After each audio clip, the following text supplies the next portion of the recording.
આ વખતે ગર્ક ગ્રુપ લઈને આવ્યું છે ખેડૂતો માટે એક એવી પાઇપ. હવે ખેડૂત મિત્રો તમારા માટેની આ ખુશ ખબર, કેમ કે અમે તમારા માટે એવી પાઇપ લઈને આવ્યા છીએ કે જે તમારા ખેતરનો પાળ બચાવી શકે છે. જી હા, બિલકુલ દોસ્તો, હાલ વરસાદની સિઝન ચાલુ થઈ ગઈ છે અને તમે જોઈ શકો છો કે સુરતમાં શું હાલ થઈ રહ્યા છે.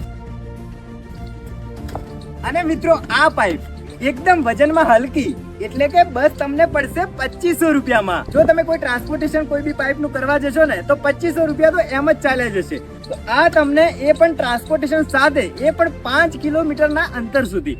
અને જો તમે 10 કિલોમીટરના અંતરે રહો છો ને વધારે પ્રમાણમાં જોઈએ છે તો તમારું ટ્રાન્સપોર્ટેશન ફ્રી કરી દેવામાં આવશે. અને આ પાઇપ તમે બાઇક ઉપર પણ લઈ જઈ શકો છો. અને મિત્રો તમે આરસીસી પાઇપ વાપરો છો તો એ પાઇપમાં ટ્રાન્સપોર્ટેશન અને તમારે ઇન્સ્ટોલેશનમાં બહુ જ હાર્ડ પડે છે. અને હા મિત્રો, પીવીસી પાઇપની તો તમને ખબર જ છે કે એ પણ એકદમ હલકી આવે છે, પરંતુ એના પર વજન પડવાથી પણ તૂટી શકે છે. તો ખેડૂત મિત્રો, આજે જ તમારા ખેતરનો ઢાળિયો બચાવો. અને આ વરસાદી ધોવાણના કારણે જે તમારો ઢાળિયો તૂટે છે એ ઢાળિયા માટે આ પાઇપને જરૂરથી વસાવો. તો મિત્રો આજે જ તમારા ખેતરમાં વસાવો આ પાઇપ, કારણ કે વજનમાં પણ બિલકુલ હલકી અને કિંમતમાં પણ એકદમ ઓછી. એટલે આજે જ વસાવી લો અને સ્ક્રીન પર નંબર આપેલો જ છે, બિલકુલ 2500 રૂપિયામાં. અને 5 કિલોમીટરમાં રહો છો ને તો જરૂરથી લઈ જજો, કેમ કે એકદમ ફ્રી જ છે, ટ્રાન્સપોર્ટેશન ફ્રી.